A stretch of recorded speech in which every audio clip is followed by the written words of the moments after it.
بسم اللہ الرحمن الرحیم۔ السلام علیکم۔ رضائی رشتے سگے رشتوں کی طرح ہیں۔ فرمان مصطفیٰ صلی اللہ علیہ وآلہ وسلم، وہ رشتہ جو نسب سے حرام ہے وہ رضاعت سے بھی حرام ہو جاتا ہے۔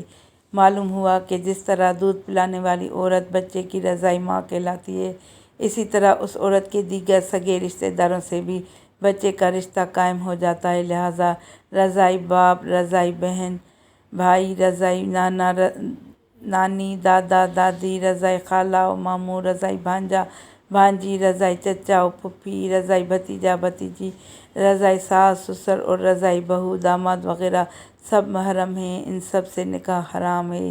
البتہ وہ رشتے اس حکم سے مستثنیٰ ہیں، ان سے نکاح ہو سکتا ہے۔ رضائی بھائی کی ماں سے نکاح جائز ہے، جبکہ سگے بھائی کی ماں سے نکاح حرام ہے۔ رضائی بیٹے کی بہن سے نکاح جائز ہے، جبکہ سگے بیٹے کی بہن سے نکاح حرام ہے۔ صلو علی الحبیب صلی اللہ تعالیٰ علی محمد صلی اللہ علیہ وسلم۔